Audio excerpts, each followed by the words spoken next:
Hello. Welcome back. Sorry I couldn't stream this last week because power went out. Winter storm. 'Tis the season. I hope we're ready for more short stories, because that's what we did. Whoops! That's what we did last time. That's what we did last time. And that's what we're doing today. They should be much more, comparatively, much more fun. So let's not waste any more time. I can't believe this year is coming to a close, and these streams are coming to a close. What the heck? Anyway. Boy Meets Girl. This one is a good one. It's very, very fun.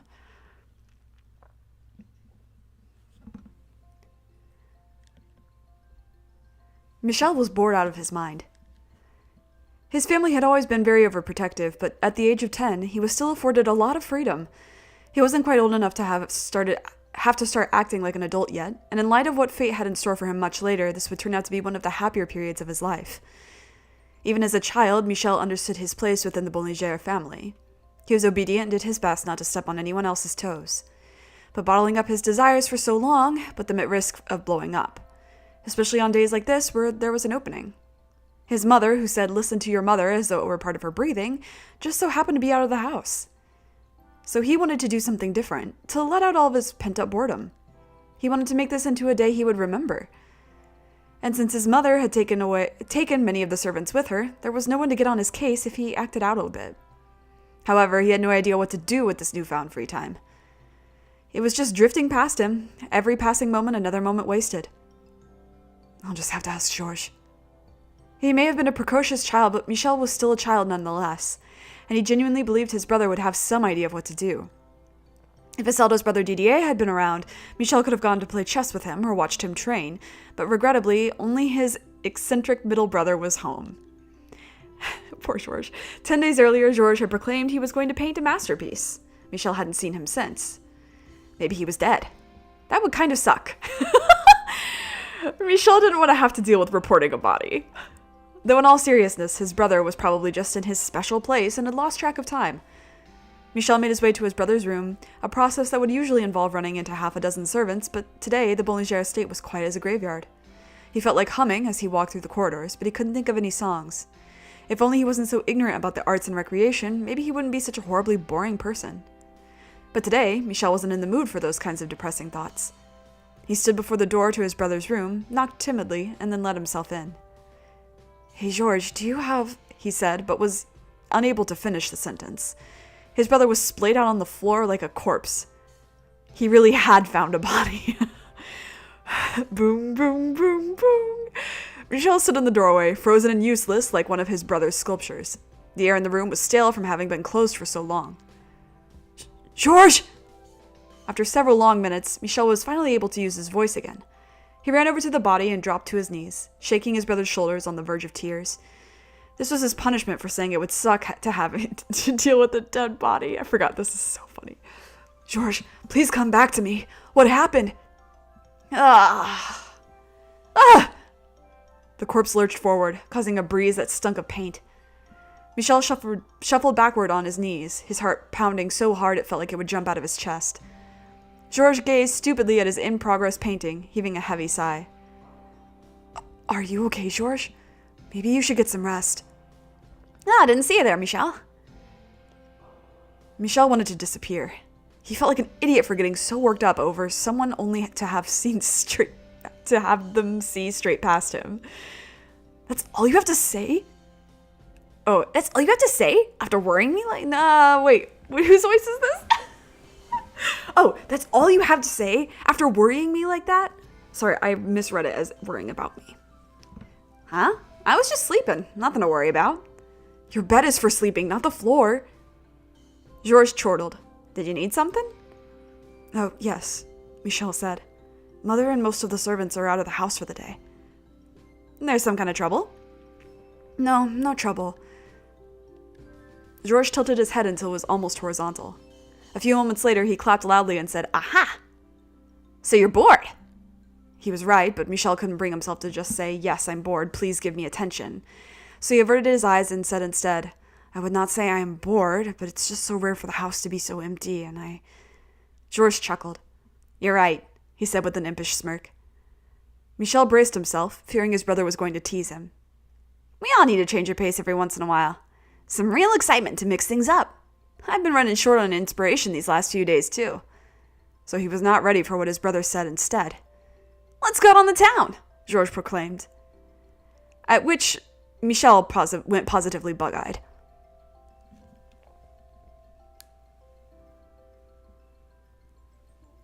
Now, this is a point that bears repeating. Michel's family was very overprotective of him. In part because he was so sensitive to the sun, but mostly because he was a daughter of noble blood. He wasn't a vampire, so the sun wouldn't kill him, but because of the circumstances of his birth, he was almost never allowed to go into the city. If he was lucky, he got to go down once a year, but always for some kind of business.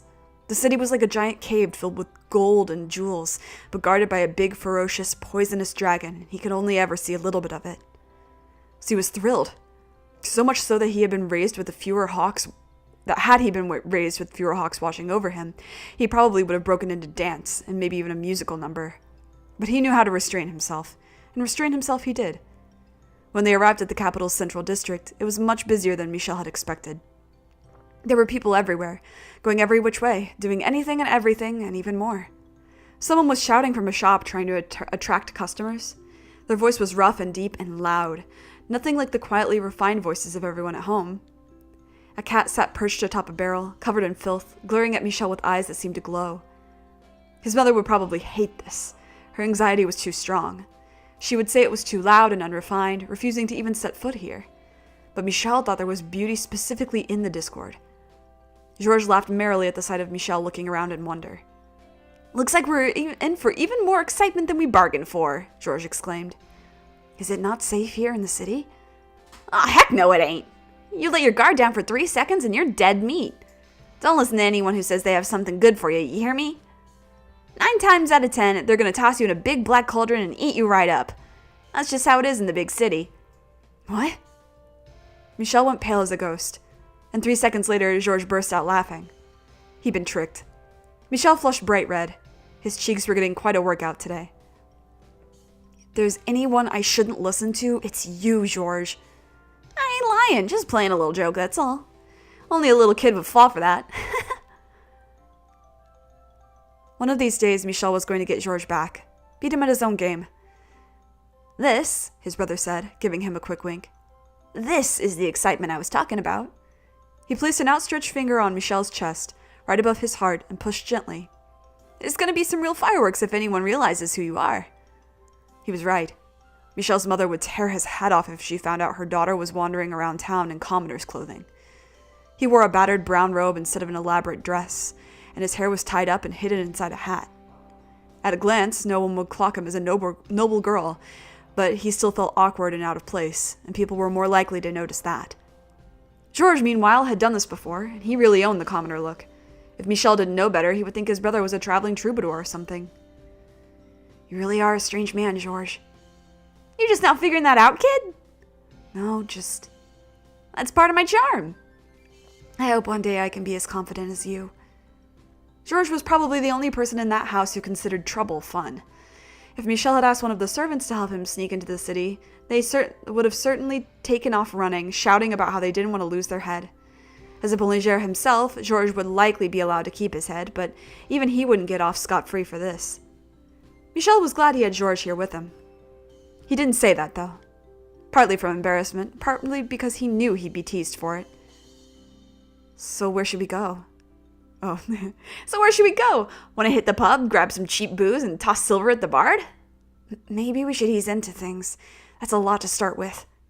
"It's not like I'm taking you to a monster's den. Just relax, it'll be fun." "A pub is still no place for children." "Come on, I may be a dunce, but I'm not dumb enough to take you to some seedy back alley joint. Most of the pubs along this main road are basically restaurants during the day. Some even have inns in them. There'll be lots of very nice people." "If you say so." Michel was less comforted and more terrified at the prospect of there being lots of people, but part of him was still interested. Not to mention, he wouldn't be going alone. so he gave a hesitant nod. If you're scared, you can always hold my hand, Georges said. Forward march, my young soldier. Follow my lead. Michel wasn't happy about his sprightly, airheaded brother playing him like a fiddle, but this was a battle his pride couldn't win. Holding onto his brother's pant leg, they set off down the bustling street together. But not for long.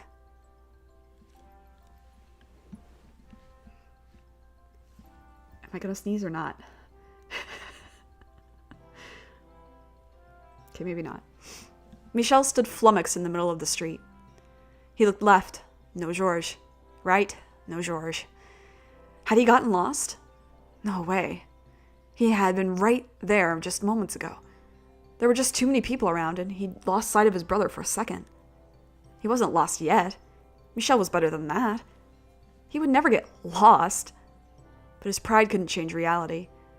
They were on their way to the pub when Georges had run into a girl he knew and started talking. It didn't seem like they were going to finish anytime soon, so Michel had decided to wander around and explore the area. One thing led to another, and now he completely lost sight of his brother. Refusing to accept that he was lost, Michel started chasing after people the same height and build as Georges. When one turned out to be wrong, he went after another, and before he knew it, he was well off the main road with no idea how to get back. This area was much quieter than the main street. Not being familiar with cities, Michel couldn't tell if it was a good kind of quiet or a bad one, though. Maybe he'd just wandered from the trade district to the residential one. Or maybe he'd ended up in some back alley where no one could hear him scream. If the latter, he needed to get out of there, and fast. Back alleys were the home of ruffians and other unseemly types, after all. And who knew what they would do if they found out he was a noble? That, compounded with the fact that he was too shy to ask for help and too self-conscious to let himself be seen crying or even shaking, left him stuck there just biting his lip. He is absolutely the type of guy who does not ask for directions. He's that stereotype. Love him to death, but am I wrong?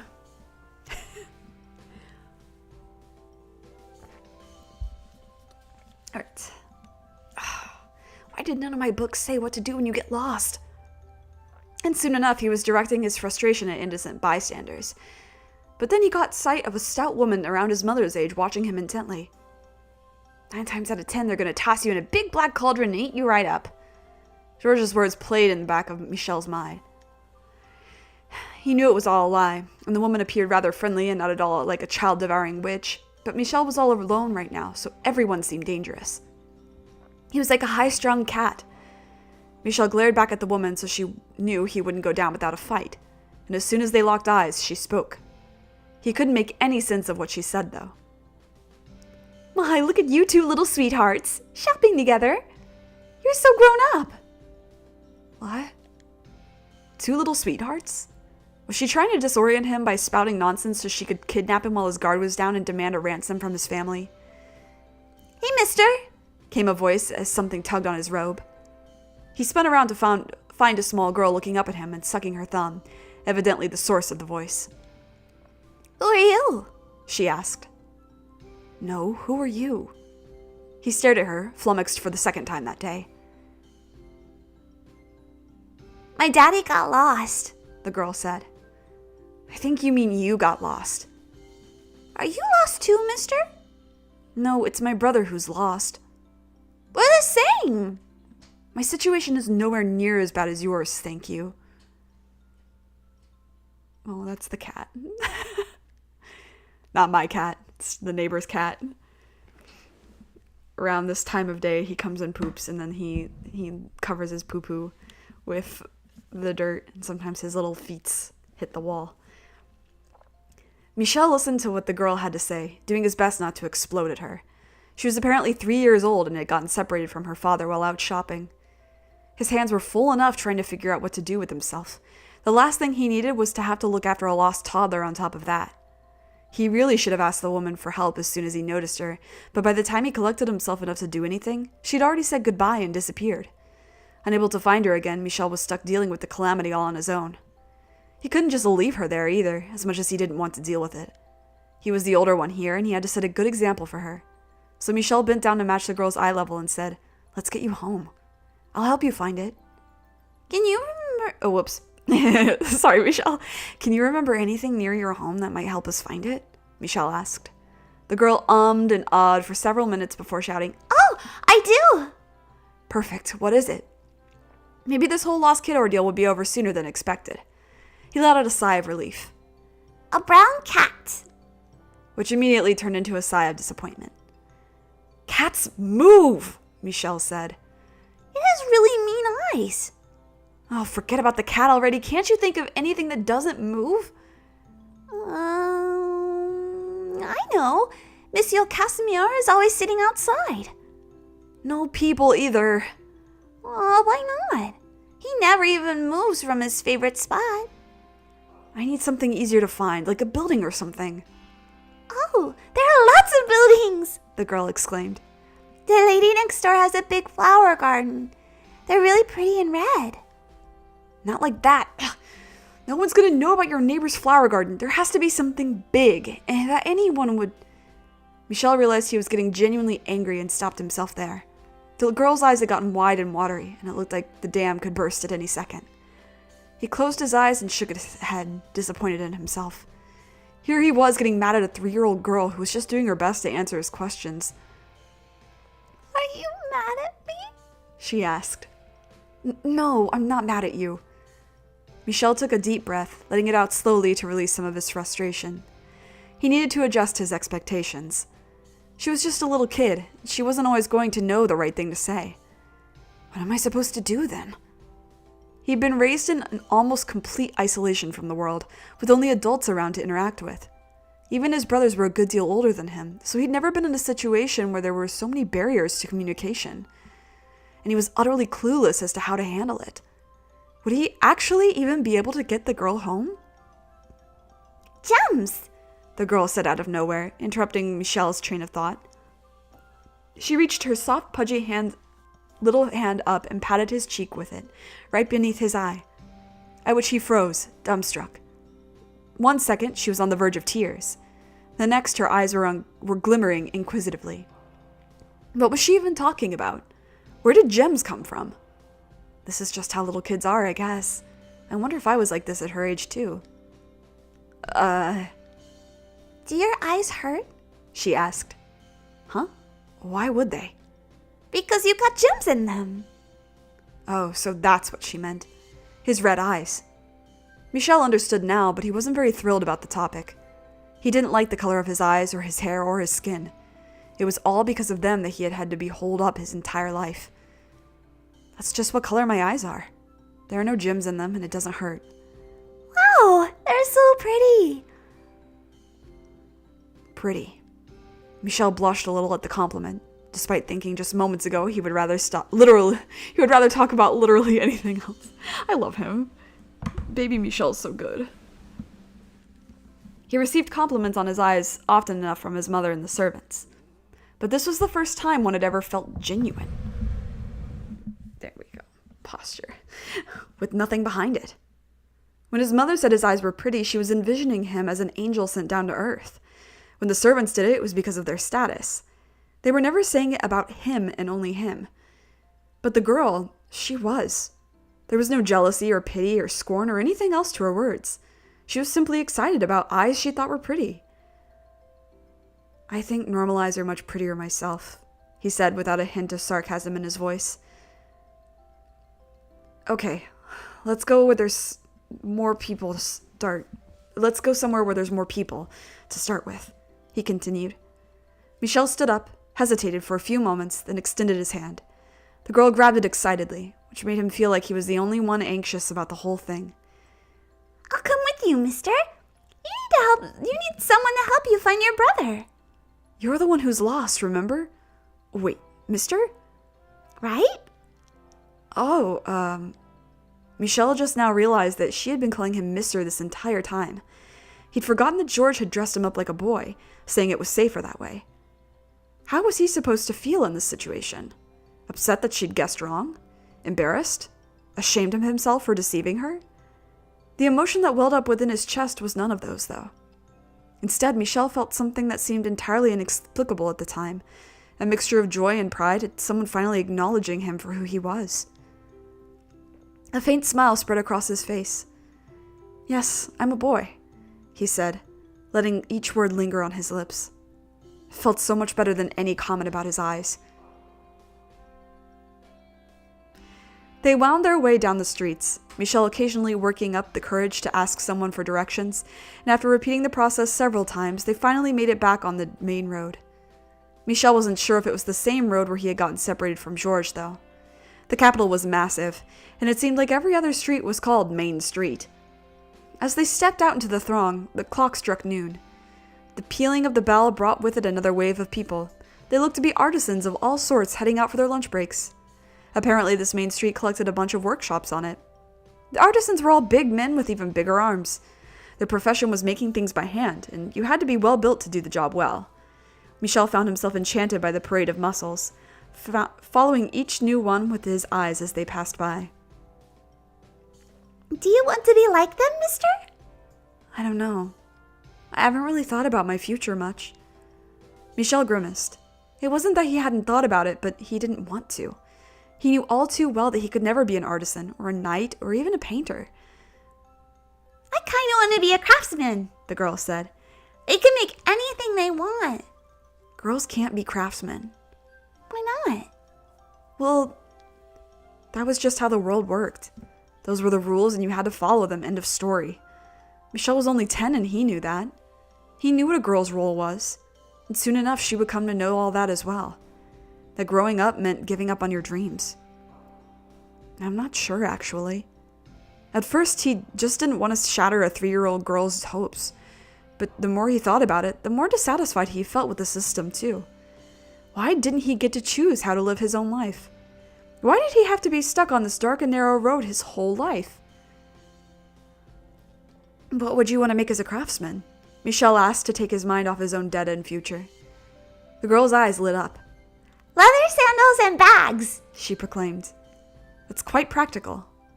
He had assumed she would say something more cute and frivolous, like toys and sweets, or even something completely outrageous like the stars. So we can put them out. Put them out? Not put them on. Wait, was she? Does your family run a shop? Yep.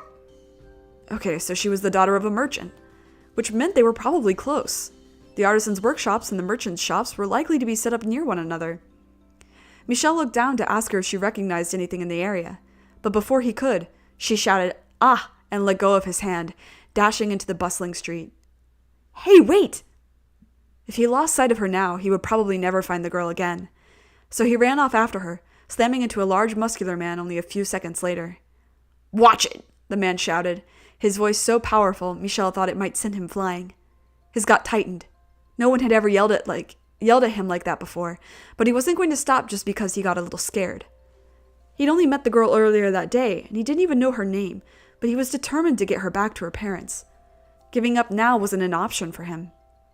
The girl weaved through the crowds effortlessly, like a sprite out of a story. Meanwhile, Michel was crashing into people every 3 steps and beginning to fear he was actually making negative progress. At long last, he made it through a river of people and caught sight of her again. But what he saw made his jaw drop. She charged at an older man, latching onto his leg. The man looked down at her, his eyes narrowed as if he was frowning, or about to start crying. He was very clearly the girl's father. In addition to his relief at the reunion, he also found himself surprised at the father's reaction. His only image of a father was a strict and impassive man, not someone who would show so much concern and compassion for his daughter. His father cared more about putting on appearance of strength than showing love for his family. He would certainly never cry over one of his kids. That would make him look weak. And Michel had always thought that was just how fathers were. But there was nothing weak about the girl's father being so happy to have her back. "Are you the one that found my little pumpkin?" Her father walked over to where Michel was standing, grabbed both of his hands, and shook them up and down enthusiastically. "Thank you ever so much. I just about had a heart attack when I saw she was gone. Oh, I'm so glad she's safe," he said, and then kept going and going until Michel felt like his arms were going to come off. "You're welcome. That's enough." When the man finally let him go, Michel's arms had gone numb. "I'm ever so sorry," he said, scratching his head in embarrassment. "I got too excited." The girl, hanging off her father's leg like a koala, said, "Don't get lost anymore, Daddy!" "You're the one who got lost, Pumpkin," he said with a sigh. But he was too relieved to be angry at her, and his frown turned right upside down. Michel let out a satisfied sigh at the sight of them. He'd completed his mission successfully, despite the trouble he'd run into along the way, and everything was all back to normal now. "So did you bring her here all by yourself?" the man asked. Everything was all back to normal, in the sense that he was finally back at square one. He still had his original problem to deal with. "I was here with my brother," he said timidly, "but we got split up." "See?" Whoops. See, I knew you were lost, mister. Fucking... I didn't mean to do the voice, but like, I don't know if you've seen the TikTok where it's like the two girls and she's like, "It's lesbian day." And she's like, "Where's my presents? Where's Ismay's presents? Presents for Ismay always." And that's accidentally what the voice I gave this little girl. No. He wanted to say he knew exactly where he was, but he knew an adult would see right through him. So he stared down at his feet in shame, at which her father let out a hearty laugh and set a hand on his head. "We'll help you find your brother then. He's probably having a heart attack right about now too." "He's not worried," Michel said under his breath, but secretly he hoped the girl's father was right. Michel told the girl's dad that they were going to a pub on the main street, and just a few minutes later they were standing across the street from it. It was amazing how much quicker it was when you had someone who knew the area to show you the way. And it made Michel feel that much worse about all the time he spent wandering through the back streets. Like Georges had said, the pub acted as a restaurant during the day, and it was packed to the brim with men on their lunch breaks. Eating had always been a quiet affair in Michel's life, so this was a brand new experience for him. It felt like he'd come to a festival. Before long, they caught sight of a man pacing back and forth in front of the building. It was his brother, Georges. And when he spotted Michel, he frantically ran over, shouting, "Michel!" So frantically, in fact, he tripped over his own feet and face planted halfway there. But the bigger a fool Georges made of himself, the happier it made Michel. "What'd I tell you?" the girl's father said, patting him on the shoulder. "Georges?" "Yeah?" After things had settled down and they parted ways with the girl and her father, Georges and Michel sat down for a late lunch. It was a very primitive meal, consisting of thin pieces of torn meat placed on slices of bread and eaten only with your hands. Michel was having a great deal of difficulty with it. "Were you worried about me?" he asked, trying to be as casual as possible. Georges took a swig of some watery wine to wash down what he had in his mouth, then pounded his chest a few times. He swallowed, opened his mouth, and let out an impressively colossal belch. Michel had never seen his brother act so unrefined, but apparently that kind of behavior was allowed here. It seemed to even be the norm. "The heck you talking about, kid? Of course I was! I just about had a heart attack when I saw you were gone." "That was more excitement than you signed up for, huh? Mother would be very unhappy with you." "I mean, yeah, I don't want to go through Another one of her lectures," Georges said with a strained laugh. He looked softer and more affectionate than his usual vivacious self. "But mostly I was just scared something would happen to you, Michel." Michel's hand froze in midair, holding a piece of the meat on bread thing. "I thought you would just laugh it off if you lost me, honestly." "What do you think I am? Some kind of cold-hearted monster?" "I'm just joking," Michel said, sneaking a peek at his brother's pouting face over his meat. He wanted to give a nice, hearty laugh, but the most he could manage was a restrained smile. And for a child who didn't smile much at all, he'd done quite a bit of that today. "Hey, Georges?" "Yeah?" "I'm sorry for disappearing on you like that." Georges' jaw dropped. "Well, I'll be damned. I never thought I'd hear you apologize for anything, Michel." "What do you think I am, some kind of emotionless hobgoblin?" "I'm just pulling your leg.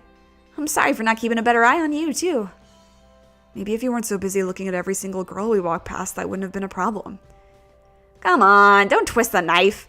That's where we're supposed to hug and say, yeah, we both messed up." Georges put his face in his hands and faked crying for a few seconds, and when he looked up again, he had a big smile on his face, which put a little bit of one on Michel's as well. His father would never panic like that, no matter what happened to Michel. He was too concerned about appearances. But his brother was different. Georges got scared for him, almost cried for him, panicked so much he had made a complete fool of himself. And that was enough. Michel didn't have to be jealous of the girl and her father. His family loved him too, and he was happy he'd had the chance to see so for himself. "Hey, Georges?" "Yeah?" "Let's do this again sometime." Heck yeah.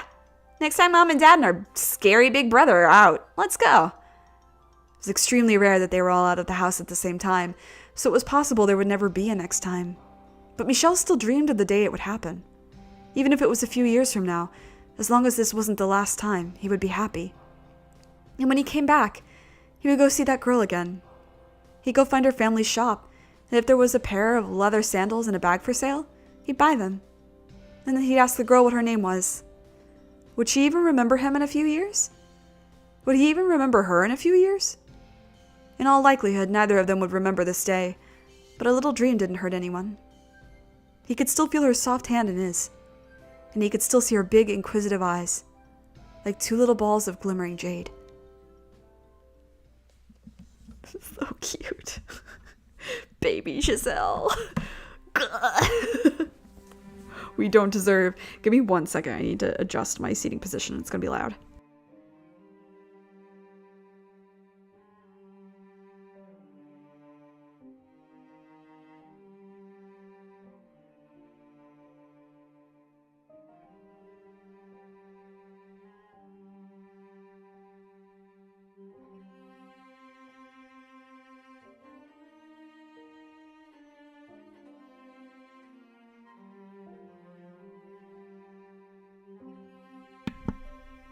Okay.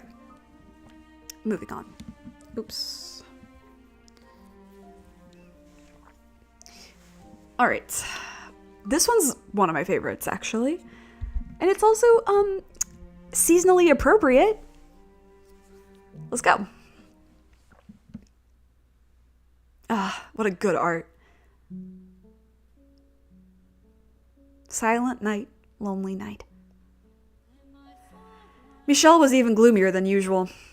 His ruby eyes gazed down at a letter from his mother.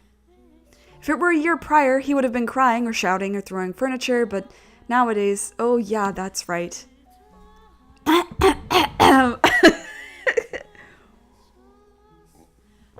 Take a little sippy. I rarely saw him explode at anything. And I preferred him this way. Getting loud and emotional over every little thing was what ordinary men did. But beneath Michel's gypsum skin flowed blood divine as mine. He was above them, and it did not befit him to behave as they did. Brooding in silence was much more appropriate behavior. I sat at the desk beside him, my chin resting on my hand. Michel could not see me there, though. Not that I wanted to watch him grimace in disgust at the horrifying scars on my face, of course. Michel, my dear. What? That was unexpected. He almost never responded to me anymore.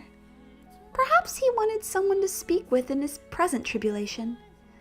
Michel briefly looked around the room for me, but no matter how hard he searched, his eyes would never find mine. You should hang it up, I said. Are you out of your mind? I'm just teasing you. I gave a little laugh, agitating him further. Today, his family had sent him Christmas decorations. First, a handmade, probably by his mother, white floral wreath, a lovely thing that a young girl might like. Then there was a doll in frilly clothing, also intended for a girl. I expected Michel to toss it all in the fireplace this evening, but merely destroying it wouldn't erase the fact that he'd received it. Nor that his mother would be expecting a response from Michel. Not from Michel, but Michel. Despite my repeatedly asking her not to, my mother continues to send me these Christmas boxes as it gets cold. I'm starting to hate even the thought of Jesus Christ. You should direct your anger at your family, not the Holy Savior. Yes, I realize it's misplaced, but... You could easily solve this with a curse. Just say the word. And you need to stop offering me that. As you wish. Michel had changed a great deal since his first arrival at the mansion, but that was one thing he stubbornly refused to budge on. Did he really care about his family that much? He seemed to have drawn a line in the sand and convinced himself that if he stepped over it, he would be surrendering his humanity. But what he needed to realize was that he never had any to lose in the first place, so his concern was entirely irrelevant. I would spare him that lecture today, though. He was busy racking himself over the letter in Christmas. Michel? What? Having grown tired of resting my chin on my hand, I was now sitting on top of the desk, looking down at him. Again, he looked around for me with no luck. Tell me about Christmas. Your family lives on a rather large estate, don't they? Larger than this little mansion, at least. You don't have to if you don't want to. It's just... talking about when I was happy only makes me feel even worse now. I could understand that, I suppose. Michelle had ever been happy? My family was too poor to put up Christmas decorations or do anything special for Epiphany. What gifts we did receive from the villagers all went straight to my mother, and I saw none of it. Though earthly desires were wrong, I believed, so I was hardly bothered by that. I was the one who gave to those in need, after all. Michelle, my dear. What? He glanced... sorry, I'm like so used to being a narrator. He glanced slightly upward. So close, but still not quite able to find me. Just saying your name. He appeared mildly annoyed, but didn't say anything in protest. Perhaps he thought it wouldn't make a difference, or had simply gotten used to me calling him his name for the sake of it. Regardless, he reluctantly dropped his gaze back to the letter on the desk. I decided to leave him alone. He didn't seem willing to share his Christmas experiences, and I had nothing else to talk about. Morgana. Yes? That caught me off guard. Michelle almost never initiated. I tilted my head, even though I knew he couldn't see it. Do you... he said. Want to celebrate Christmas? Is that it? Had he lost his mind? At what point had I ever said I wanted to celebrate the holiday? While I was busy being flabbergasted, Michel stood up and took the wreath in his hand. He then began searching the area for me. Where are you? Right here. That doesn't help me. Where's your head? Am I close? He asked, waving his hand around in the air. That's my shoulder, I said, still not certain what he was trying to do. How about here? A little higher. Here? Yes, right there. Holding one hand there in the air, he took the other, the one holding the wreath, and brought it up to the same level, placing it right above my head. An awkward silence hung in the air for a few seconds as I failed to grasp what had just happened. Wreaths in my family were worn as headdresses. When I made one, I would place it on my mother's head like this. They're gifts for the women of the house. I'm glad you're here, so I can pretend this was a gift for you instead. I forgot about that line. The siblings. What are you? You asked about my family's Christmas. No, that wasn't what I meant. Why was he doing this? He went quiet for a moment, then smiled, which was all the answer I needed. It was a very self-defeating smile, not meant for me. Laughing at himself for putting so much weight on only one of the wreath's potential meanings. In sorrow for the family who refused to accept him. I made a very similar smile. Flowers would never befit me, after all. Not with one arm violently severed and the other nothing but bone. I could never be the innocent little girl laughing with flowers in her hair. I have no interest in your wreath. Throw it in the fire. That's probably for the best, yes. And what we learned in that moment was that Christmas would never be a happy occasion for us. That said, it was better than I had expected nonetheless.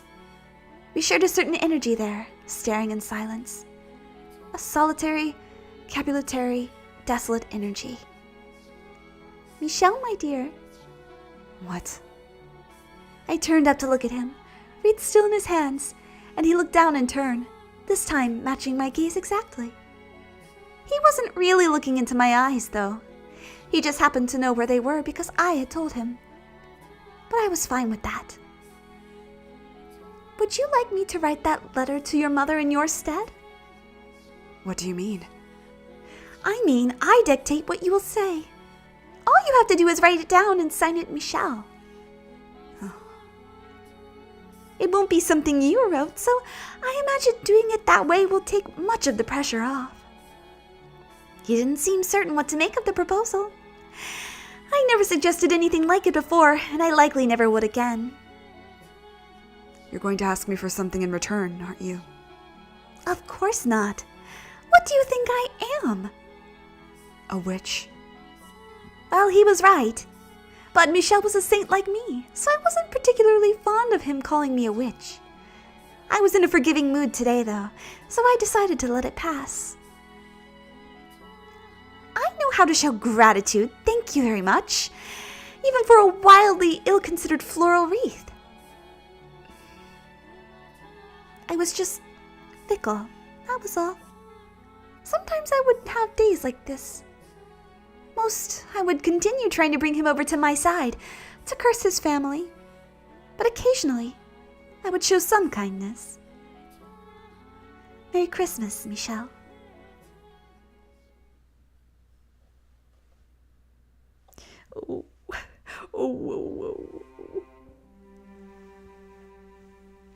She care him.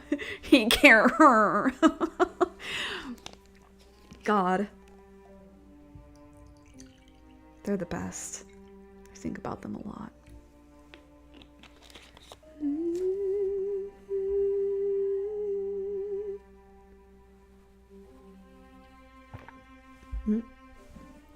Okay. Next. This is a short one. Also good art. Delicious. Oh, and the music, let's go. Now tell me, my boy, how are things going on your end? Asked Jacopo's good friend, chest puffed and hand stroking a triangular beard. He wasn't sure how he was supposed to react. Annoyed, confused, disappointed, or as if he'd just stumbled upon a mythical creature. Can I take your silence as poorly? Are we really going to do this? Jacopo finally managed to get out. But not without a heavy sigh, which created ripples in the 2 cups of coffee on the table between them. What are you even doing here? Oh, that's right. I forgot this is how it starts. What are you even doing here, Maria? Yes, he was sitting across from his oldest friend, and very much a woman. Scarlet in the coffee house. That's right, I forgot this is how it starts. What does it look like? Having a cup of coffee, thank you very much. Maria tilted her head, still stroking the fake beard. She had lowered her voice a few registers, but Jacopo could still recognize it as hers without much difficulty. No, I mean, coffee houses are men's establishments. What are you doing here? They were sitting in a far corner, away from most of the other customers. At the time, coffee houses were social gathering places for men, where they talked news, gossip, business, or anything else of interest. And for an investor like Jacopo, it was a crucial part of how he did business. He had come here today to scout out opportunities, but those plans fell by the wayside when he caught sight of the small-framed man with slicked-back blonde hair. So he approached her and confirmed his suspicion that it was Maria in men's clothing. Why else would I be dressed like this, doy? Please don't tell me you've weaseled your way into this place before. Weaseling isn't a very nice way to put it. But no need to get your panties in a bunch. This is the first time. Heck, half the reason I did it was to startle you, because I thought you'd be here today. Jacopo had many questions. So many, in fact, he wasn't sure where to begin. Where had she gotten the clothes and the fake beard, for one? Wouldn't the other maids get upset at her if they found out she was here? And why had she gone to such lengths just to surprise? Hold on, you said half the reason. What's the other half? Because I wanted some coffee, doy. You have coffee at the mansion. I know we're not out of beans.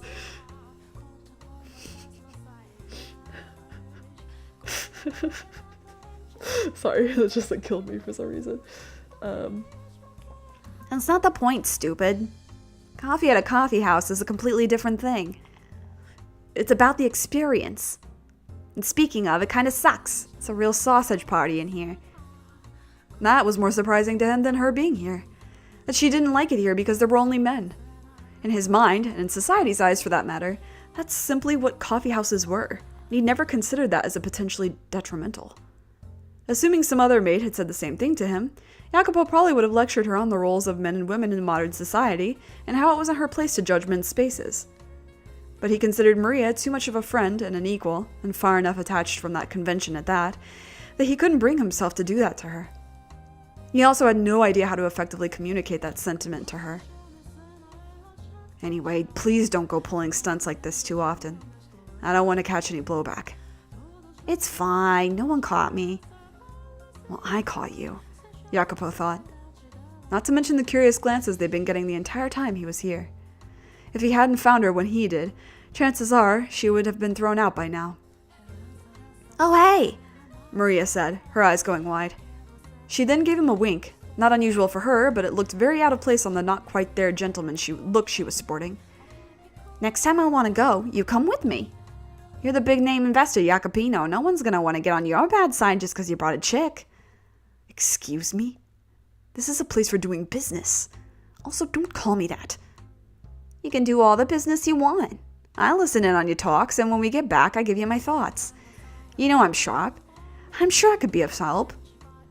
He wasn't sure if she was serious or just pulling his chain again, but since she wasn't laughing, he decided to assume the former. So you'd be a second pair of eyes then. You know, that's not a half-bad idea, he said with a chuckle. Maria's eyes went wide. What? I've always counted on you. You know that. Oh, whoops. I've always counted on you. You know that. Right. You're making me blush. Having Maria as his right-hand man would be the best for him in the long term. She was the only person he was able to really trust in this world. But it would take a lot of work to make that possible. He would need even more money, more power, and more status. Enough to resist the pressure he would undoubtedly get from all sides. Jacopo was the heir of the heir? Why? My brain just didn't want to do that word. Of the Berzatti family. And Maria was the sole survivor of the Campanella family. There were still countless obstacles to putting her on the same stage as him. But in a week's time, I'll be taking the first step, he thought, tilting his head back toward the ceiling. That was when Jacopo's bride-to-be was scheduled to reach the new world. Hey, Jacopo. What is it? We'll always be like this, won't we? Maria asked, looking stern in a way he almost never saw her. But before he could answer, yeah, of course. Yeah, of course we will. We'll never change, she said, as if she needed some assurance.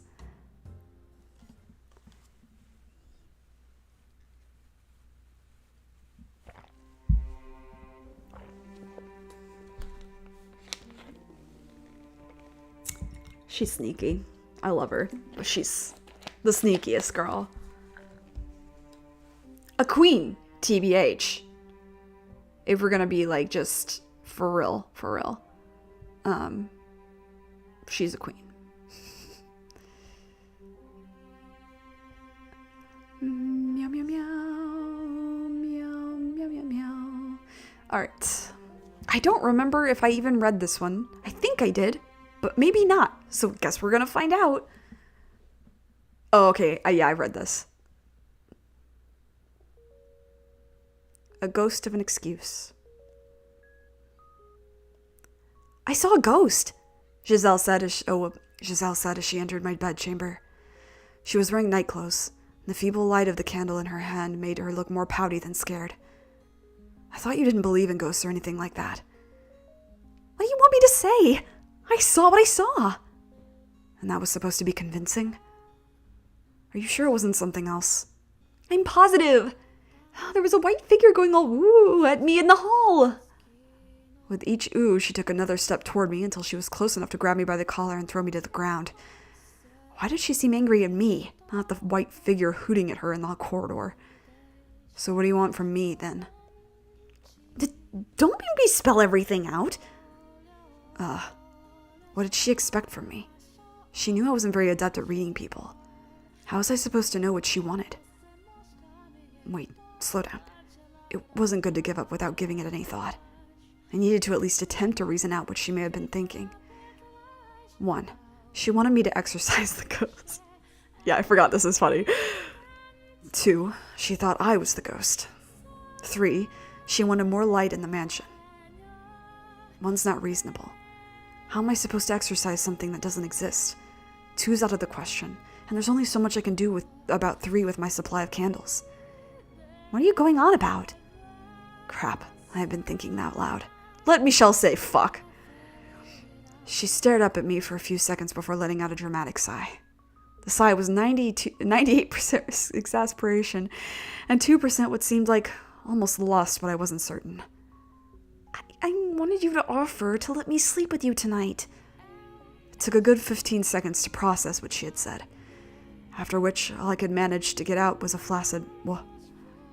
Giselle's face was bright red, and I'm sure mine was no better. She felt warmer than usual through her nightclothes. I wasn't sure if it was because the fabric was thin or she was just warm. Or maybe it was both. Giselle giggled, nuzzling in my neck.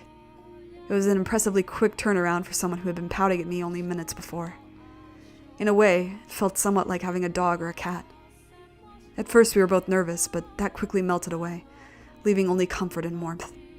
Body heat belonging to neither of us, and both. Sweetness. I never could have imagined the day would come where I welcomed someone else's touch as much as I did hers. We'll get you used to this eventually. Do you really think I'll be able to? Of course. Before you know it, this would be nothing. In some ways, that's kind of sad.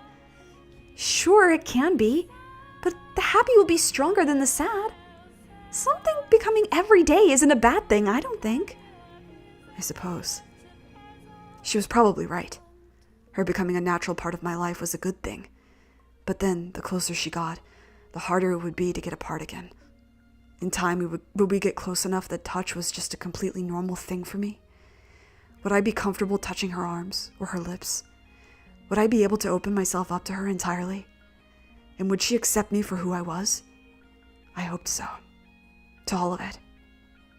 You're so tall, Michelle. It's wonderful. Why do you say that? Well, I'm the tallest one in my family. My big sister's so small, and she's the most precious thing in the world. I've always been jealous of her for that. Like she's more of a girl than me. I bet her wedding was absolutely lovely, too. That's a surprise. You're perfect just the way you are, though. Oh, really? That's not what you said when I first arrived. I've grown, thank you. Her breath tickled my neck as she laughed. So I love the way I can just fit entirely in your arms. Sorry I couldn't be buff for you, too. Hey! You're never going to let me live that down, are you? Just a little payback. Boo, she said, looking up at me and pouting. Her jade eyes seemed to glimmer even in the dark. They were beautiful, but I would keep that thought to myself. I didn't want to ruin the moment with what would sound like cheap flirting. This glimmer was worth so much more than that.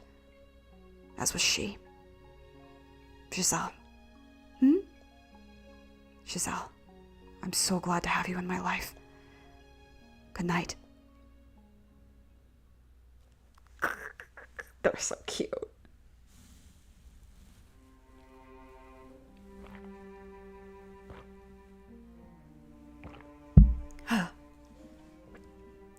So that's all I've read up to this point. Everything on this page, I don't know. So I guess we're just gonna do it. I wasn't expecting to get through those first few so quickly, but here we are. Why are we not? Hello?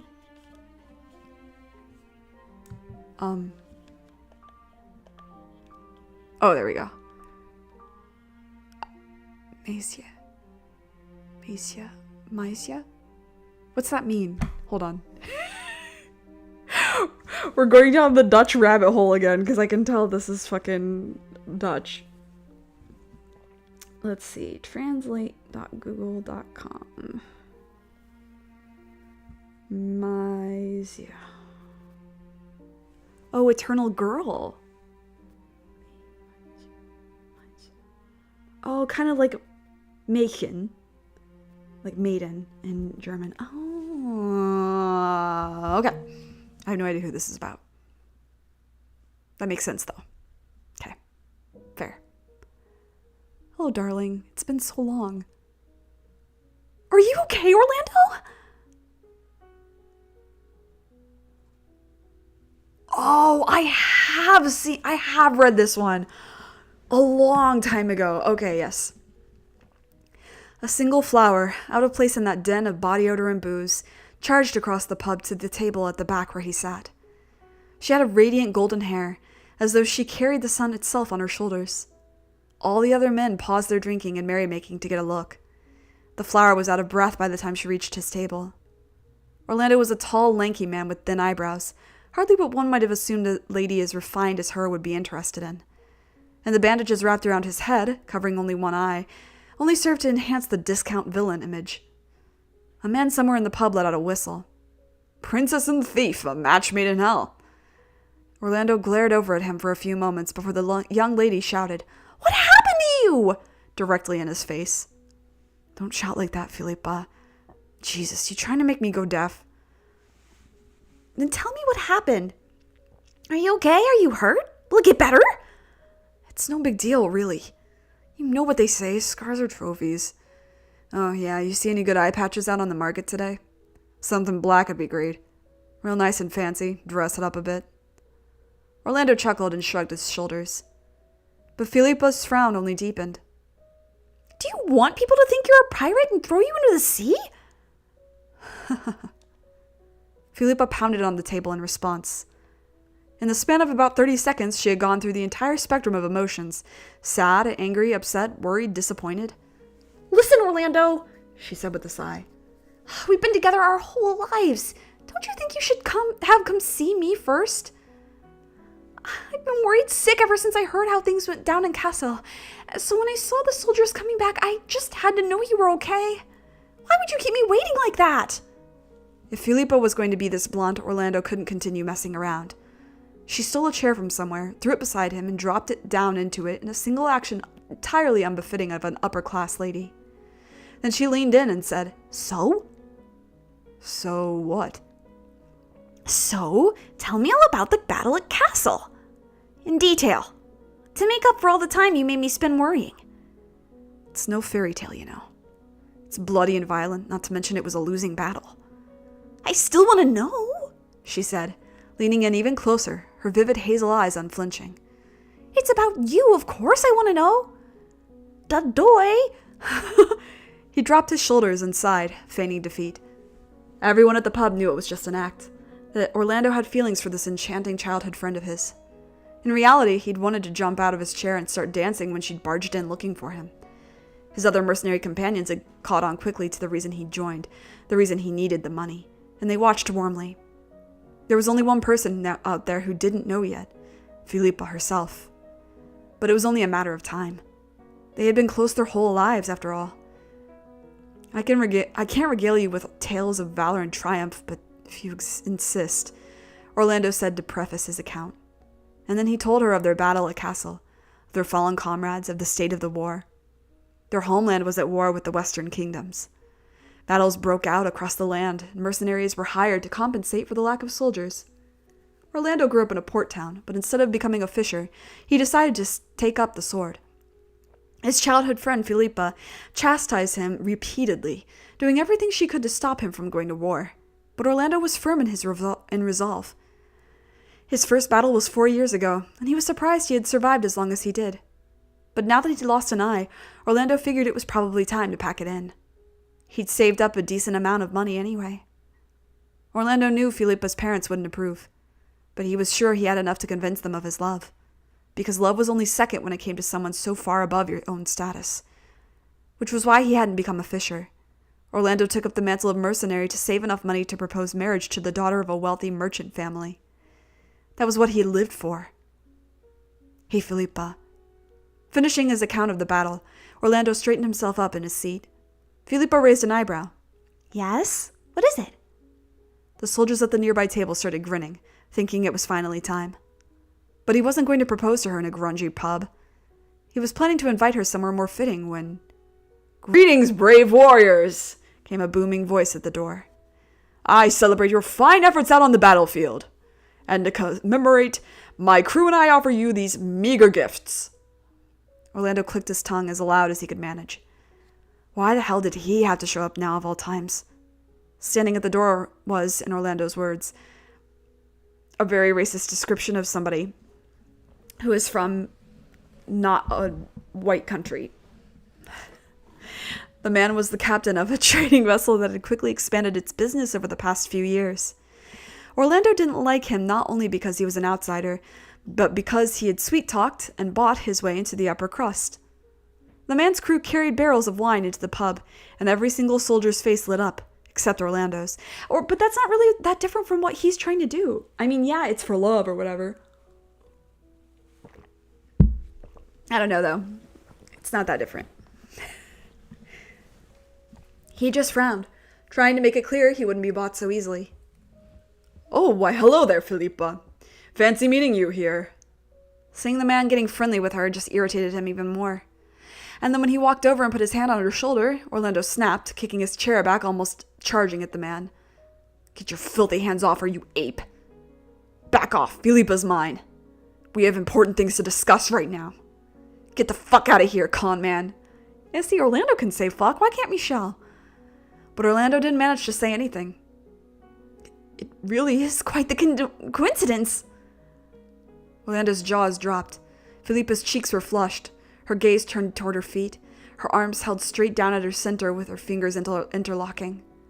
He had never seen her like that before. The rough, pushy, unrefined girl she was for him was because he was just her longtime friend to Philippa. In the 4 years Orlando had spent saving up to propose, another man, wealthy by birth, had come in and beaten him to the punch. He learned that night that it was the haves who made the world go round, and the have-nots like him were only along for the ride.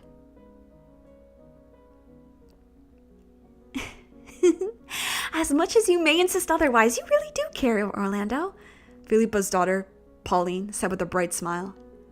The many years since that night had relieved Orlando of both his youth and his optimism. I feel bad enough as it is. Please don't take advantage of me, he said, his voice softer and his tone lighter now. With his life's mission ended in failure, Orlando gave up being a mercenary and took up somewhat less exciting work. Sometimes a bodyguard, sometimes just carrying boxes, but never anything terribly life-threatening. I think I might take full advantage of this. Thanks. See you in a bit. Pauline's smile was vibrant, something she got from her mother. Her hair was black like her father's, though. He could see both of them in her, and it tore him apart sometimes, dragging him back to his younger days. After watching her scamper off into the village, Orlando turned his head up toward the sky. Stop thinking about it. Just focus on what you have to do. He needed to convince Pauline that there was nothing to find here, then bring her back home. Philippa would be furious with him. She might even end all association with him for this. But he was not going to let her go off on the search with some stranger and get herself killed. So his only choice was to go himself, let her get killed. Sorry. And then bring her back. Orlando heaved a sigh, then headed into the village. He prayed nothing would happen to her. Should have prayed harder. Should have prayed harder.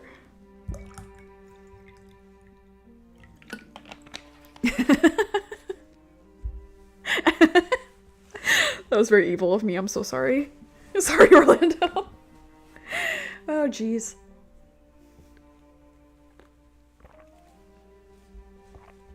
Well, dang. We're just flying through these, eh? Let's go. I have no idea. This one...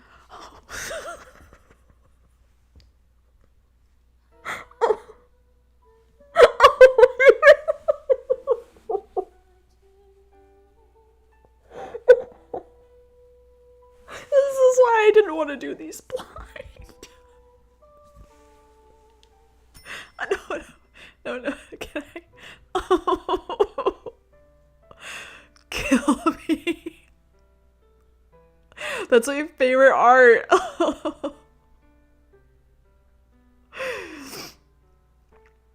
A slice of sweet of taste long lost. Part 1. It's fine.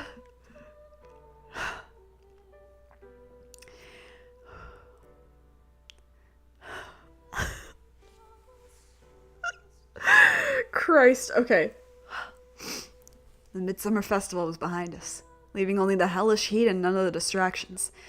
I lived here in the slums long enough to not be surprised by the chaos that came with the season, but I never looked forward to it either, particularly the smells. Mostly human smells. The alleys were where the worst of it was, and there was no peace in our little peacekeepers group when it came to decide who had to patrol them. But even down here in the foulest dregs of the city, there were small pockets of light. Hidden spots where one could enjoy the breeze without worrying about catching a surprise whiff of rotting flesh. One such oasis was a small graveyard, home to those forgotten souls who passed on with no family or loved ones. It looked like little more than scattered rocks in the grass if you didn't know any better. And for the past 2.5 years, it had been tended to by a single young girl by the name of Morgana. Today, as I had almost every day since she'd come here, I headed for the graveyard. I'd been having trouble focusing recently, ever since coming face to face with my feelings with her. I had made rookie mistakes in training, which invited all sorts of teasing from Gratian. "Give me a break, kid, you're even worse off than the day we met." I wanted nothing more than to clock him square in the jaw, but I knew he was right. I wasn't myself. No, you should punch him. Just trust me. And of all things, it was love that was throwing me off. I could hardly believe it. Though in reality, it was less the love itself and more the age difference that vexed me. Morgana was 11 years old, still a child. And I was 21, an adult. Clearly I was out of my mind. Something was wrong with me. I tried to talk myself out of it again and again, but the more energy I expended on the issue, the stronger the feelings became. If we were closer in age, it wouldn't have been such an issue, so why? I had no answer, though, only these feelings. And at that point, I had no choice but to accept them. I was in love with her, with a child barely half my age, no matter how mature she acted. There was nothing I could do to change that. I knew at least that I would have to wait until she was older to tell her how I felt. I could only imagine how terrifying it would be for her to have a man twice her size in age profess his love. It was out of the question. I needed to make sure that she didn't feel like I was pressuring her into anything, because that wasn't what I wanted. Why does everything have to be so difficult? The closer I got to the graveyard, the more of a disaster I felt. Obviously, I was thrilled to be able to be here with Morgana. That wasn't even a question. But my own priorities were quickly shifting from keeping the peace in the slums to caring for her. Thoughts of her began to consume my life, though I would never admit as much to her. It was the awareness that posed the biggest challenge. It changed how I looked at her, throughout everything I knew about how to act around her. And Morgana had clearly caught on to my recent uneasiness as well. The other day, after a particularly awkward conversation, she had given me this burning glare and said, "You seem on edge. What foolishness are you scheming now?" "What are you fretting over, Jacopo? Just act normal. It's not that hard. Breathe in, breathe out. Breathe in, breathe out. Clear your head." I passed by a few makeshift gravestones, searching for that distinctive tattered black robe. It usually wasn't that hard to find, with it mostly being grass and rocks here, but I had no such luck today. Is she not here yet? Deciding to wait for a bit, I headed over to her tree for some shade, which is where I found Morgana, her head resting against the trunk. "If you're gonna sleep on the job, at least go back to the brothel and do it there," I mumbled under my breath, approaching the tree. "Hey." No response. "Morgana?" But once I got close enough, it became clear I hadn't just stumbled on her slacking off. She was so much leaning against the tree. "Morgana!"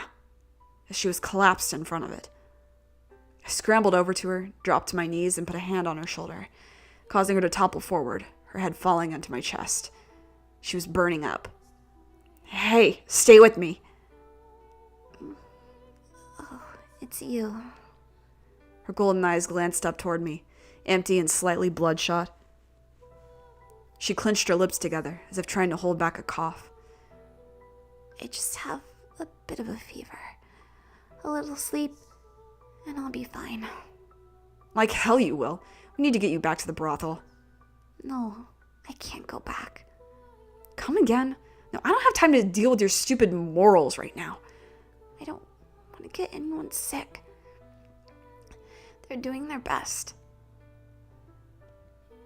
So she hadn't come out here for herself, but to protect the girls at the brothel. And you call me stupid? Christ. Not a single person there cared about themselves over Morgana's safety. Not the girls, and certainly not me. But she continued to insist I not bring her back. I bit my tongue, fighting back an urge to snap at her. I wanted to say something nice or reassuring, but I was too irritated by her usual self-sacrificing nonsense that I couldn't. So I can take you somewhere else then, as long as it's not the brothel. I lifted her into my arms, without permission, but it was an emergency. She would understand. Although in her feverish state, she didn't seem to understand much of anything right now. With Morgana in my arms, I hurried home. I laid her down in my bed, soaked an old rag in cold water, and placed it across her forehead. It was all I had, but it was better than nothing. "I'll be right back," I said, and ran out the door. Next, I went to the pub, where I had the barmaid get me some fruit and other light foods. And while I was there, I told a few of my peacekeeper companions about what was happening, asking them to cover for me that afternoon. They laughed and teased, but all I was concerned about right now was getting Morgana better. Next, I made my way to the brothel. Maria was still asleep, so I woke her up and explained what was going on. Thankfully, having known each other our whole lives, it only took a couple minutes to get everything through her half-asleep head. She let out an exaggerated sigh, then said, "God, that girl. She should know us better than by now." On my way out, Maria gave me a few pieces of advice and a set of fresh sleepwear. With the clothes in hand, I rushed back home once more, the merciless summer sun pounding down on my sweaty back the entire time. When I made it back, Morgana's breathing was fast and shallow, her eyes clenched shut in pain. The rag on her forehead was already warm. I peeled it off. She opened her eyes, apparently awake. "Can you eat anything?" She shook her head weakly. "Then at least drink some water. If you don't have something, you're going to sweat it all out and wither away and die. Not that there's much in that tiny body of yours to lose in the first place." I felt a pointed stare, but that was it. No witty retorts. It didn't look like she even had the energy to drink on her own. So I scooped some water into a cup and brought it to her lips. It took her a while to drink even half the small cup. "Now you need some rest, but only after you get out of that robe. It's drenched. Maria gave me some nightwear for you to use. You'll be much cooler in this." I held out the immaculate white gown for her to see.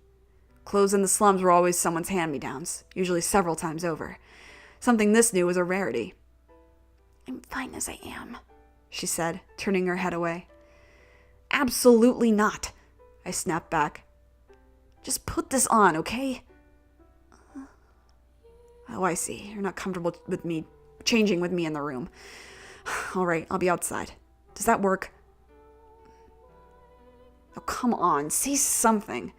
If you won't change yourself, I'll do it for you. You want me to rip that big, heavy thing off you myself? Do you?" "If you would, please." Yeah, I hear you. You do it what? Did she just ask me to do it for her? "I want out of this, but I can barely move myself." Oh, right. Yeah, all right, fine. Well, since you asked so politely. My entire body suddenly froze up. I only said what I did because I was so certain she would tell me no. This was not part of the plan. The fever must have really gotten to her. Under any other circumstances, she would never agree to this. Morgana hated showing people her skin, which was one reason she wore that heavy black robe even in the summer, kept her face hidden by that ridiculous hood. "Keep your head, Jacopo. You're caring for a sick girl, nothing more. She's a child anyway. You're not so far lost that you would have inappropriate thoughts about a child, are you?" Repeating the words in my head like a mantra, I began removing the robe. It was even wetter than it looked, and it weighed a ton. Her hair was sticking to the back of her neck, too. I'd probably need to comb that out when I was done. My heart was pounding at probably dangerous speeds.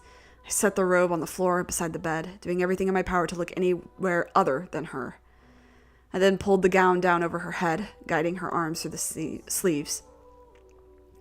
But as hard as I tried, I couldn't completely avoid the sight of her pale white skin, particularly her chest, but not for any uncouth reasons. It was the cross-shaped scar there that caught my eye. The scars covered Morgana's body from her time in Lord Barnier's captivity. And while the wounds themselves had healed, it was still a grisly sight. Yeah, if you remember at the beginning of Requiem for Innocence, she has the big scar there. Which had to have fucking hurt, because that area has like so little fat or anything that's especially when you're a kid, but like that's such a thin part of your skin. That's like right into the no thanks. The deepest among them was a cross-shaped scar in the center of her chest, which seemed to embody the entire tragic story of her life. The fact that that's the deepest makes me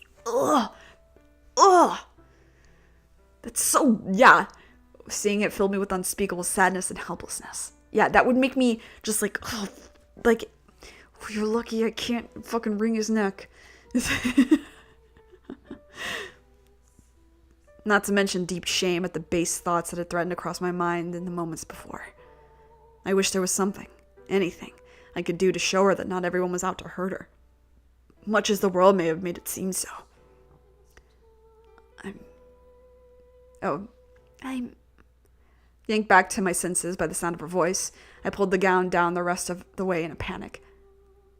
I was just making sure I got it on right. Absolutely nothing inappropriate, I swear, I said. That was perhaps the least convincing excuse imaginable. She looked at me straight in the eye, then turned away. And then in a voice soft as a feather, she whispered, I'm sorry. You're sorry? For what? I don't understand you at all. Maybe she felt bad about imposing on me. Either way, she sure got meek when she wasn't feeling well, huh? I chuckled to myself. The only thing you need to concern yourself with right now is getting better. Then, when you are, you can tell me to go burn in hell for this, like the Morgana I know would. Don't apologize. Okay. See, this is what I'm talking about. I can't deal with you like this, I said with a sigh, picking the robe up off the floor and making my way toward the window. If I set it out in the sun, it'd probably be wearable again by tomorrow. Is there anything else you want from me? Believe it or not, I'm capable of showing kindness when someone's sick. So ask away. I'm at your service. Yeah, I figured as much. Me. Believe me. Ah, right. You want time to rest in peace. I understand. Don't leave me. Stopped dead in my tracks and spun back to look at her. Had she really asked me to not leave her alone? Her? Morgana? I was pretty sure I hadn't misheard her, at least. Sure, I said uncertainly, then headed back toward the bed, taking a seat on the edge. The wooden frame creaked under the weight of a second body. Your... What? Your face is red. Did I get you sick? No, of course not. I'm perfectly fine. That's good. Morgana's eyes were unfocused, like she was drifting between dream and reality. I doubted she grasped what was going on or anything she had said. And by the time tomorrow came around, she would probably have forgotten everything, which was probably for the best. I didn't want her to remember me looking like this.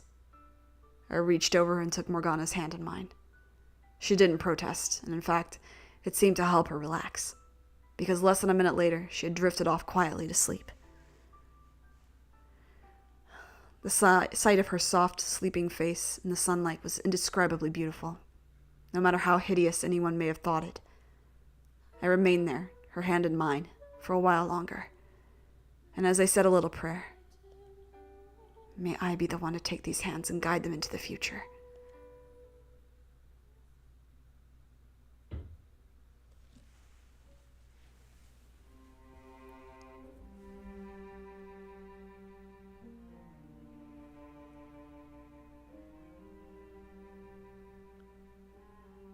In a way, I guess you do. Christ. Hate that. Hate it. One thing I do appreciate about this series is that, like, the fact that Jacopo knows that he's so wrong for how he feels.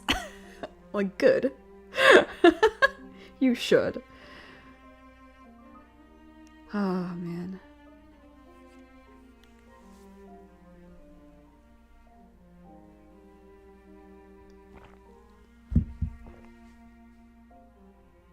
I guess we do this. Maybe I'll end stream early. I do. I'm dealing with the post office. It turns out something that's the case in every country is that the post office doesn't always actually leave the notices for when something is undeliverable. It's an experience I've had in 3 different countries now, so I don't know. Anyway, let me just look. Let me look, see what's happening.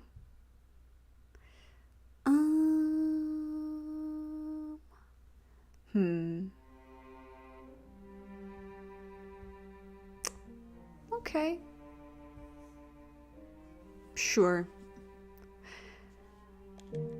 Off we go. And then I think I probably will stop after this. Why you gotta use this picture?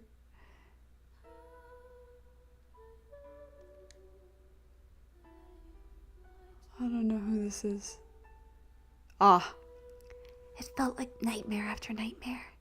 Dreams of my mother abandoning me, of nobles mocking me, of that terrible lord drinking my blood, of filthy men in the slums gagging at the sight of me. But no matter how many times they threatened to swallow me up, there was always a hand there, holding me in place.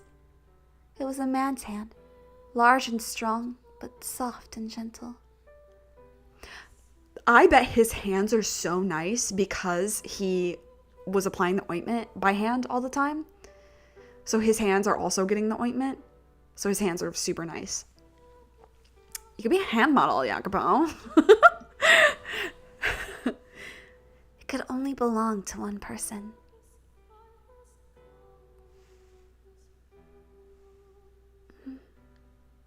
I slowly drifted back to reality.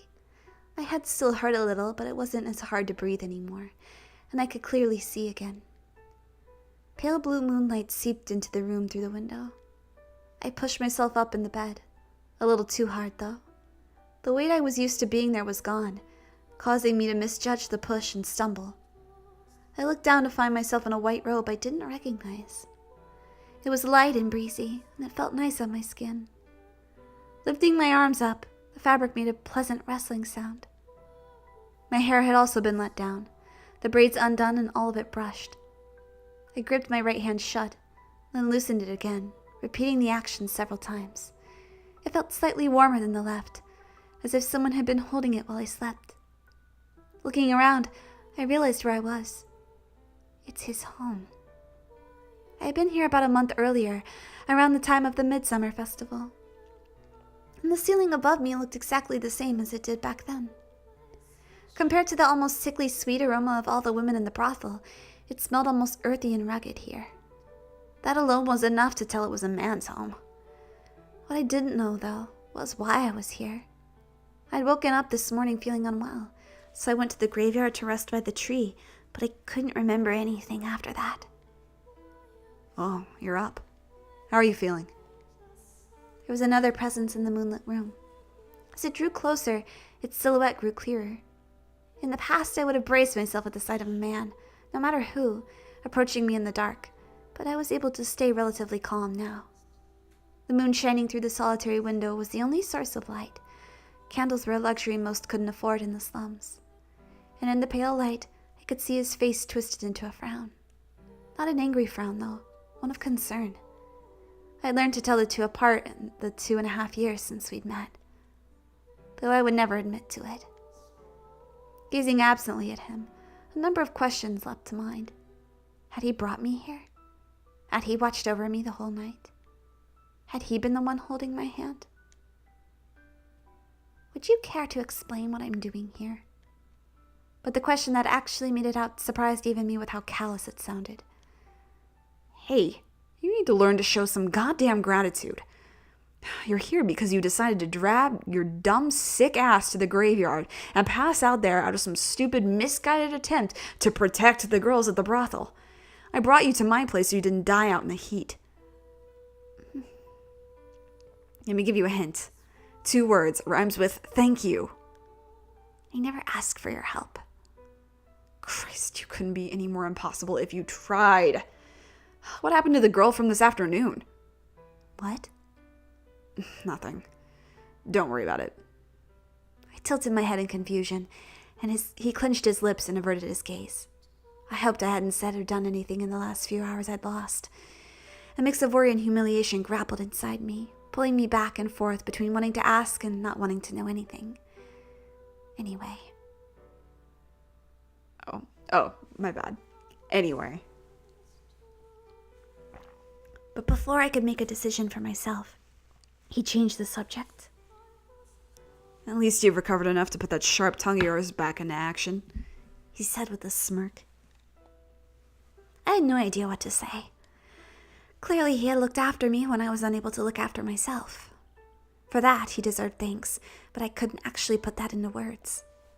And even worse, I was afraid whatever I said next would only upset him more. You haven't eaten anything all day. You must be starving. I am not. Before I could finish the sentence, though, my stomach let out a deep rumble. My eyes went wide, and I gave him a desperate look, then dropped my gaze to my hands. I couldn't believe that it happened.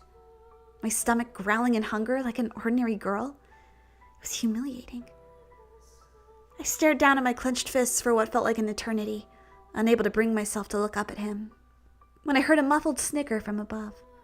I wanted to snap at him for laughing at me, but I couldn't even manage that. Come here. He grabbed a chair and placed it by the window. I knew it was only because that was the one source of light in the room, but still I was hesitant to step out of the darkness without a hood to cover my face.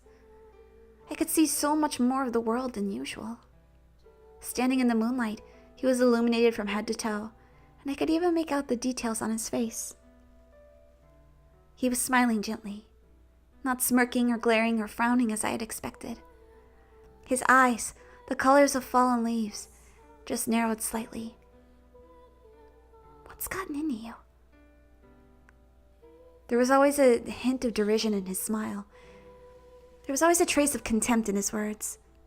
He was short-tempered and quick to shout. He was obsessed with logic and always complaining about feelings. So why was he being so none of that now? You're the worst. He hadn't done a thing wrong, yet everything felt wrong. It wasn't playing fair for him to only be nice to me now.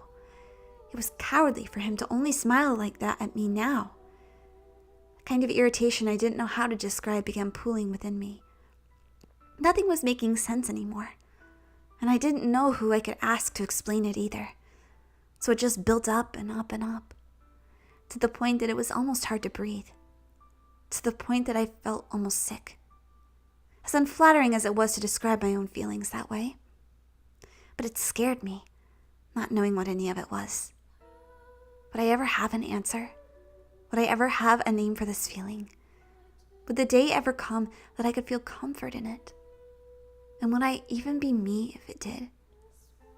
I certainly couldn't imagine myself there ever, with that kind of confidence, smiling like him, being sociable like Maria or Jaren.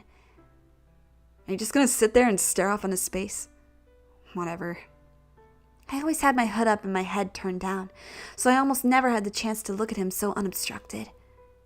Which reminded me how much older than me he was. He was an adult, and I was just a kid. He didn't have to look after me either, but he did, for whatever reason. And who knew how long that would even last? He could very well go off and do something else with his life, somewhere far away, before I figured anything out. So, I said. The thoughts just kept coming and coming, almost sending me into a panic. He frowned slightly, tilting his head. And every second I couldn't figure out what to say next, his frown deepened. But his patience never ran out. He stood there and waited. Which reminded me, once not long after we first met, when I still considered him a potential threat, he'd done the same thing. Waited for me to speak, despite not being a patient man at all. In 4 years. Oh, in 4 years? What? In 4 years, how old will you be? Who is this? Okay, no. In 4 years. What? In 4 years, how old will you be? What, can't do the math yourself? Anyway, I'll be 26 4 years from now. 26. Hearing the number put into perspective exactly how far ahead of me he was. By then, he could have a loving wife and children. And why wouldn't he? That was what people did at that phase of their lives. Not me.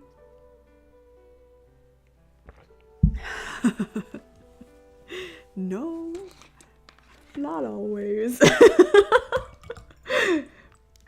I know what she means, though. In the Middle Ages, that's like the halfway span of someone's life.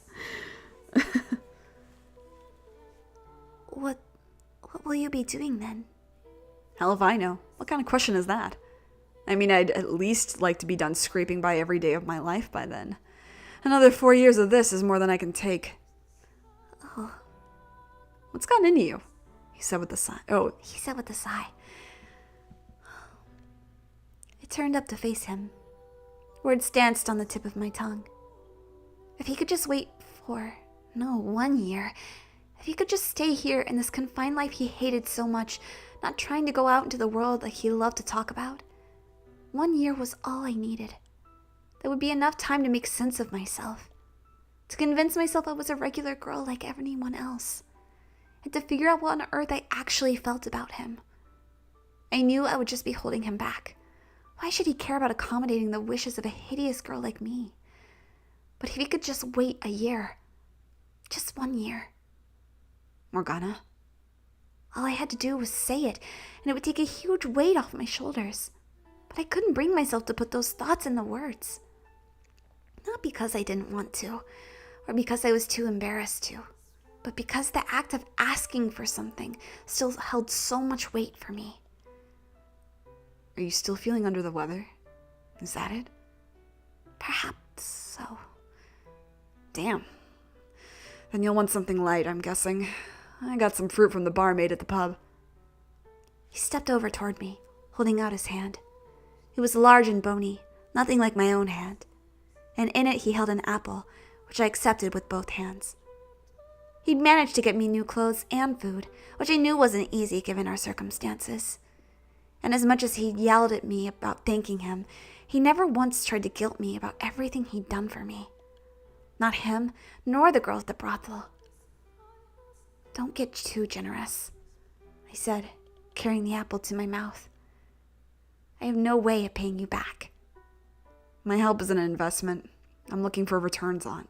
My help is an investment I'm looking for returns on. You know that perfectly well. Or are you starting to feel guilty?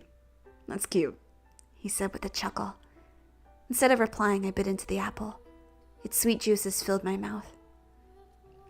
If you want to pay me back, just remember to say something nice over my grave. I know you've got a soft spot for the dead. Sure. I giggled, holding the apple in front of my mouth so he couldn't see it. Apparently, he still remembered the time I told him, if you want me to be nice to you, go die. But the truth was, I wanted to do something for him, in life, in return, since even before then. And I hope you live a long life. That way, I won't have to worry about showing you any kindness for many years. You're really against the idea of being nice to me, huh? He said, frowning. More than you could ever imagine. Christ, no mercy. But alright, fine. I'll live a long life. So will you and Maria and Jaren and that dumbass Gratian and all our friends. Right. I handed that half-eaten apple back to him, guessing he hadn't eaten for almost as long as me. And after a few moments of hesitation, he accepted it, taking a large bite out of the untouched side. I watched quietly, some part of me certain that we would have many more occasions just like this. And then the sweet taste of apple still lingering in my mouth, I whispered, to a long life. For all of us.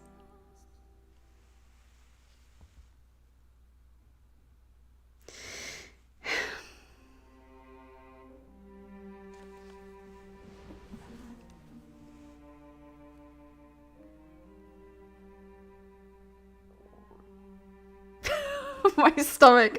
Stop.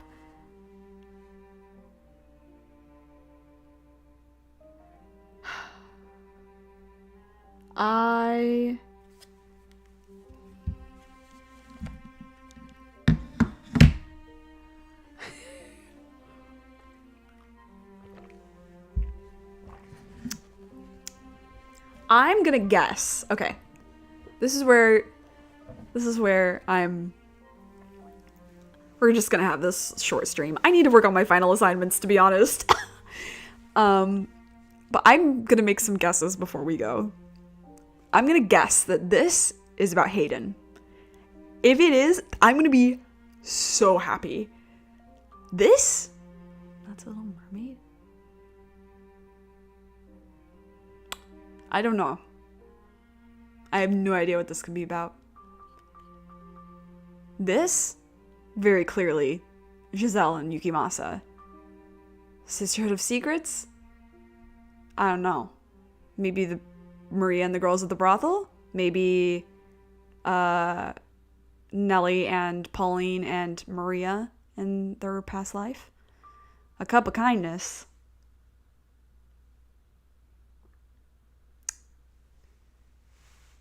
I don't know. Yakupo? I don't know, man. This fucking series kills me. I can't take it anymore. Yeah, I need to work on my final assignments, to be honest. So, next week we'll finish short stories for sure next week. 100%. Then after that, there's 2 more weeks of Wednesdays of the year. Oh, excuse me. And, I don't know. I'm considering the options. I could stream 7th Lair, but I don't know if I want to. Because I'm afraid it will just make me cry. And I will be inconsolable on stream. I don't mind crying on stream, but like if I'm playing something blind and it also just like has me inconsolable, that's not how I want to be on the internet. And then there's the backstage.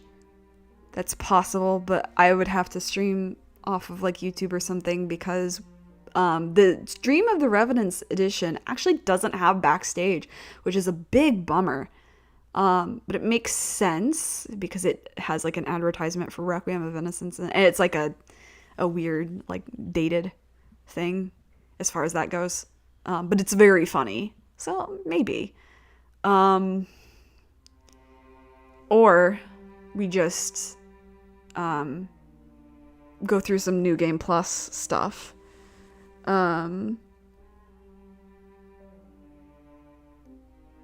Like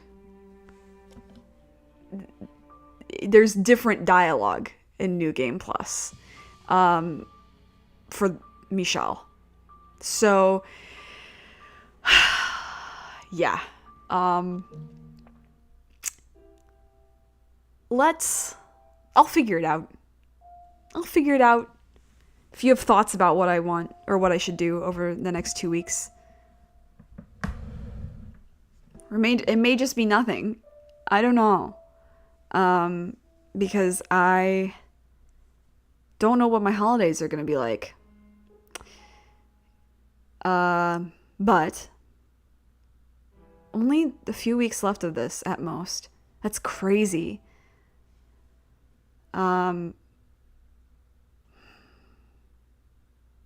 Wrapping it up with the short stories just seems right, to be honest. Because, like, as much as I want to show... Here's my perspective. When I was first starting this, I was like, I'm going to show everything. But then I was thinking to myself, I want people to play this game. This isn't like Grandia 2 or Bioshock or other games that I've streamed where I'm, like, less attached. Like, I want people to play Grandia 2. And I think people should play Bioshock. It's really fun. But, like, this is such a small group of people that I have a personal connection with, and I want people to support them fiscally. I want people to buy the game, experience it for themselves, and not just have me yapping at you, you know? I know the audiobook style of these streams has been really helpful for my friends who have ADHD and so have a hard time with reading, do a better job with listening. That's really great, and I'm glad I was able to serve that purpose, but I still want them to purchase it, you know? So if I don't do everything, maybe more people will purchase this game and support the creators. So let's plan that I will only do the short stories. And then we'll finish next week. And I'll have my final thoughts on the entire series and all that. And then 2 weeks off, and then it's a new series. Wild. I might briefly start a new game plus just to show like a little bit of the wording, but I won't go super far into it. But yeah. Gosh. So anyway, I'll see you next week for more of this. Or if you're a VOD watcher, hi. If you're a VOD watcher, hi. Thank you. I appreciate you. Have a good day. Wherever in time you are. Happy time zone. But stay safe out there. Be good to yourself. Be good to others. Take care. I'll see you when I see you. Be well.